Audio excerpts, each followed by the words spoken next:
What's going on, family? What is going on? Hey, Gerald. Yeah, Saturdays and Sunday, um, is what we're going to be doing, and Sarge should be hooking you up with what you need for later on today. All right. Um, I want to explain something to you. In Michigan, we have a season, and it's called deer season. um, and it's things happen. It's the wavelength of of nature. It's a wavelength. It's a balance of just being here on on this physicality on this plane. And as you know, it's not always good. You're not always going to run into good. You're going to have bouts of. I mean, I look at it as, and I tend to notice this more.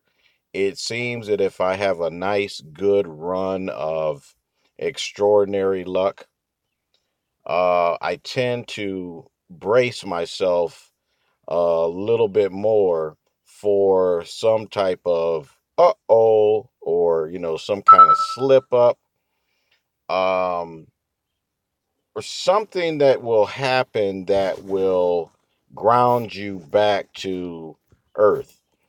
I notice that more and more the older I get. It just seems to, you know, you get a good run on something and then all of a sudden, bam, you're back down. You could call it a Texas two step. Um, it's just very unique how it happens. And so, as we know, I've had a terrible run for a while. Then things change, and it took the turn for the better, and it was a good run. And so as I was traveling to work yesterday, hell, it had to have been about 6:25 in the morning, and I was heading south on 127 for those. What's up, Jim? For those that are familiar with Michigan. So I was traveling from Lansing, 127 South, heading towards Jackson, and then going just a little bit west to hit a town called Spring Arbor. And this is one of the sites that I oversee of many. And I just so happen to be over here quite a bit. A lot of intricacies that go on at the site. And so um, like I said, around 6:25 in the morning. You guys have known that before. I've had problems, you know, with the tires, and the different things have happened with that car. Yo, that Toyota is running like 200 and it's got to be 220,000 miles on it, if a little bit more.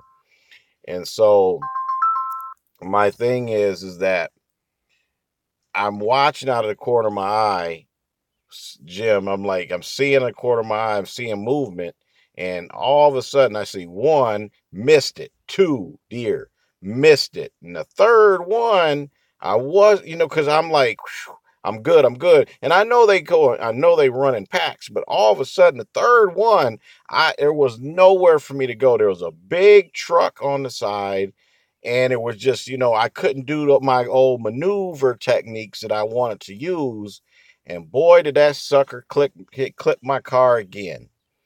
I made it to the site. Everybody, I mean, all the crews are there, everybody's there, and they're watching me come down this long dirt road. Check this out, Jim. I mean, it's so embarrassing, bro. I'm coming down this. Here, I'll show you. Let me see if I can flip this over. So, see this long dirt road? It starts and it goes up top of the hill. At the top of that hill is Spring Arbor Road. I'm sure that Miss and some other people that are from Michigan would know that. But anyway, so in front of this barn, You really wouldn't call this a barn, but a storage shed. Now, if you notice, it's a really, really big storage shed. It's got the two big silos, and it goes all the way out here. Okay, it goes all the way back there. And then there's some other stuff that's but a lot of the workers, they tend to park, if you can notice, they park in the front area here. All right. So as I'm traveling down this road, it had been about 6:40 now. So about 6:40, I'm traveling down the road and I'm sounding like chitty chitty bang bang. Here comes you. Oops, oops, chitty chitty bang bang. Look at triple coming down, sounding like shit. Man, this thing pushed in my fucking rotors, man. It pushed in. The metal was metal. It was loud as hell. It sounded like it sounded like Godzilla back in them old school movies, where he's throwing off that shriek, that distinctive sound that Godzilla puts out. And like I said, it's 6 in the morning, and people is like, "What the fuck is going on?" And oh no, it's not the supervisor coming up in this motherfucker. What you done did to your fucking hoopty this time? Man, so I hobble I'm like trying to do this shit, like, you know what I'm saying? Covering up my, like this ain't me, man. But of course, just everybody fucking smiling, grinning, and they all out doing calisthenics and shit, stretching while they watching me. You couldn't help but laughing, like, what the fuck you done did now, bruh? So I parked the shit and I'm like, I tell them what's happening, man. They over there picking off fur and shit. Like, damn, is there any meat left from there? You got any venison, dog? You stop and get some. Shit. You should have enough venison for the rest of the year. What you got for us? They playing games with me and shit. I'm like, fuck y'all, man. So anyway, man, I figured that okay, the calipers. I figured something was going on with them as well, and everybody had kind of dispersed, and then I was at a point where I'm just kind of monitoring things, and wow, it's like I parked, and then I backed in, and everything was good backing. For some reason, I didn't hear too much racket of the wheels. So fuck, I kind of figured I wish I could just drive backwards all the way home, which had been about 35, 40 minutes away, but you can't do that shit. I ain't Jackie Chan. So, but so I back in, and later on I decided to move, and I realized that as soon as I tried to move forward, it just the passenger side wheel locked up on me. So it's like I'd go forward, and then it would stop. But the other wheel would try to go. It's a front wheel. Y'all know the Camry is a front wheel drive car. So I'm like, damn, what the fuck? So it must be the caliper is really jamming this shit up bad, right? So next, now I move back. I try to move back further, and as I'm moving back, I'm noticing that there's a trailer that's inside there. I'm like, damn, I don't have a lot of wiggle room. You know what I'm saying? So I went back. Man. I got within maybe a foot, because I didn't want fuck up my man's shit over here. So I stopped about a foot from the front of their trailer, and then still couldn't go nowhere. I'm like, man, now I'm going to have to get this car is going to have to be towed to the front of this, you know, in the front of this goddamn, whatever the fuck you call it, over thing, this here. What the fuck y'all call this shit, man? This thing. So there's a trailer. You see, there's a trailer in there. Is behind one of them boats. Anyway, so I'm like, I'm stuck. So I said, well, fuck it. I'm just gonna try to. I'm gonna give me a little bit more gas and see if I can get up out of this bitch. Man, I gave it some gas and I heard it pop. It was like a a distinguished pop, and it let it go, but this time the sound was like it was like a thumping, thumping, not just your regular, when rotor is scraping against, metal. This was like, it was like a vibration type sound. And and so what I did was I stopped, and then now this is the cool part of all this. So who owns now? Remember, we use wherever we're putting in our equipment and we're putting in our valves and putting in stuff, we always park usually in abandoned lots, or we use out in the rural areas we use farmland. And so there is a farmer that owns all of this stuff out here, obviously.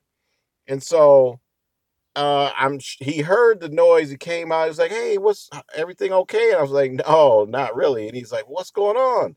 Said, "It sounds to me like something's going on and locking up my wheel, but yet I can move barely." And he is like, "Let me hear it." And he listened to it, and he was like, "Man, shoot, my brother isn't here. He's out for the weekend, but I can tell you what, about a mile away, there's this place that you can take that now. You just gotta hopefully you can make it there. And you can just take it there. And I know this guy that fixes cars, and he'll take care of you. We know it's Friday and getting ready going to Saturday, but when he'll see what he can do. So needless to say, I put it under my emergency flashers, drive over to the I drive over to the lot, drop it off to him, and here's what the his name is Max. It's Max and Beverly. Uh Sweet elderly couple out here in Spring Arbor. You know what they did? This gentleman who doesn't really know, all he does is see that I oversee a project. But do you know that he came over and said, "Listen, if he can't get to your car by tomorrow," he said, "let me tell you this. Number one, you don't have to go ahead and go and call your insurance or anything right now to come out here and take another car and go and do. You don't have to do all that. Listen, what I'll do is you can use one of my vehicles and you can drive that home because I know you're going to come back here at 7 in the morning, and then we'll see what's happening. And if no one can get to that vehicle by the weekend, you can use my car the whole weekend." And I was like, I mean, literally choked up because, it's not about, it's the principle of it. It's the, look, a lot of people say that, they get disrespected about everything, and so they tend to group everybody a certain way. So, and I don't like that because I only call out when I see negativity against, skin color, male versus female, caste system. There's obvious that shit that goes on, but you can't group everybody into a category of negativity that way because you know what? Just like this example right here, I met one of the nicest elderly couple that anybody could ever run up on. And volunteer, I mean, volunteer for, do I need food? Volunteer, do I need some, am I staying cool enough? Do I need some water? I'm letting you use my car. And I mean, this guy is like literally like, and I don't expect anything in return from this. I don't. No, I don't. I'm just doing it, and I'm like, you know, Jim. Since I think you're the only one on here, Jim. It actually, it actually broke my heart, man. But in a respectful way, man. It just like it's like it warmed me up, man. But in the same instance, you don't expect this kind of stuff. You try to do good.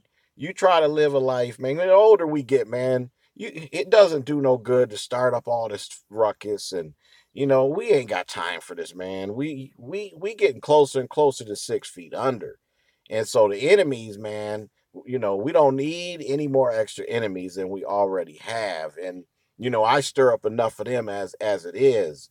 But then I also try to surround myself with love and try to be fair with people, um and I truly live by that creed. You treat I if I see that you're treating me fairly, and you obviously see that I am, it's all good.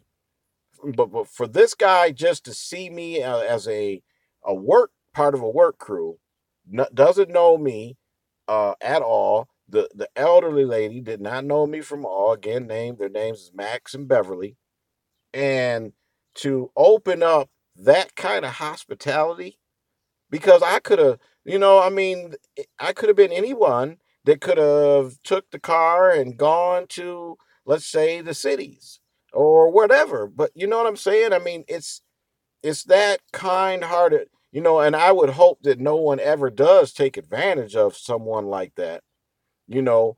But I what I did, Jim, is when I got home, I made sure, even though they didn't respond because I think they went out boating for a while. I mean, they're living a good life, and but I made sure just to call them as a courtesy, and I said, hey, um, I just want you to know that I'm very grateful. I made it home. You will see me at 7 in the morning, and I'll be back. And so, um, here's the kicker. So I'm driving back here this morning, and I'm going to tell you this, and this is the honest truth. I'm driving back, same route, 127 South, and I just missed another deer by no more than 8 to 10 inches. There was about six of them that rolled across, and I missed one of those suckers that was going across from one side of the northbound going to the southbound. And I kid you not that I missed him by, it seemed like his tail is what I missed him by. And I was like I was sitting there shocked because of the fact, yeah, I see some phones and all this is blowing up. I'm gonna have to call somebody in a minute. Um, but I'm sitting there like, wow, because not only would I have felt bad because now they got into another, bender with a damn deer, but it's not my property. So I was like, man, thank you, source, that I did not hit that deer, not no part of that deer, because then I would have, you know what I'm saying? That would have been me, man. I would have fell apart. That would have been it for me, man. You know what I'm saying? Because the kindness came out, and then all of a sudden, I'm ruining their car.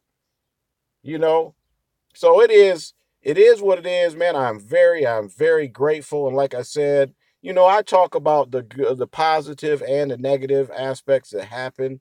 There are good people out there still. Don't judge everybody just because maybe they live in the rural areas and they're maybe different from you living, in the streets. You'll find some of the best people in the world out there that will literally give you everything that they can to help you. So don't close your mind. Don't close your mind by the media. Don't close your mind by fake news. We've all told you that fake news 101, they done ran into 102 and 103, is programming you for that everyone can hate upon each other. Classifications of people can continue to hate upon each other. Therefore, you go out in the country with your homeboys from the city and you think that everybody's flying a KKK flag, or vice versa. The country folk go into the city and they think they getting ready to get mugged and thugged up. And see, that's all stereotype. And you get that on the news, you get that on the media. And what I'm saying is that you can never trust, again, you can never trust what you're getting. You have to physically get out there and see and network with people and see the many different good people that are out there. There's bad and there's good. And in this case, I'm going to tell you about it. It's extraordinary. When you see extraordinary things, wouldn't you rather see an uplifting story I mean, the news is made upon doom and gloom. We are hooked on the tragedy. We are hooked on the negativity. We don't want to see anything about the goodness. But me, myself, I think this is the direction we need to talk about is the positivity out there, the people's good hearts that are out there, so that now that can be told. Doesn't matter this channel is a young channel, but you know what? Eventually people will start to listening to it, seeing it, and maybe it'll sink into their heads the next time they make a trip out to the country or country go to the city. A lot of love between us. We just got to find it. It's a lot of love between us. You know what I'm saying? You that live in the city, take your shoes off and go walk through the fields. And you that live in the country, go in and check out all of the marvelous works of architecture and all of the variety of things that you can do. Switch it up. That's the variety. They say variety is that spice of life, right? So I am forever grateful. Just to let you guys know. I mean, even though because I said I got something for you. This morning I said I got something for you, and dude was like, "Well, both of them. Oh, you don't need to do anything." I said, "Listen, now this is coming from me because I'm a collector. I collect gems. I collect big rocks that are that are nice. And remember one of the cache of pink rose crystal that I had. I showed y'all, I think at least two or three big pieces. I gave them one of the biggest, heaviest chunks I had. And then you know what? Betty was so like taken back by me giving her something like that she gave me a hug. She gave me a hug because it just so happens to be that they love that kind of stuff. And I just did it because I'm trying to show my appreciation for a kind deed. And that just made her heart. They already was telling me where they're gonna put it in their house. So you see, it just there you go. One good deed deserves another. Nothing but love. I salute Max and I salute Max and Betty. I salute them. So, uh, yeah. So somebody's trying to get a hold of me, like always. So I need to get on and do what I got to do. I love y'all, family. Let's keep it real. When we need to talk about real things, it's hurtful. Let's do it. But you know, share some of your good stories too. Some of the things that shocked you because you have been conditioned to believe one way, and you are totally shocked with the kindness and goodness that someone has done to you. And let that start connecting. Let the synapses of that start connecting in our brains. All right, family. Love y'all.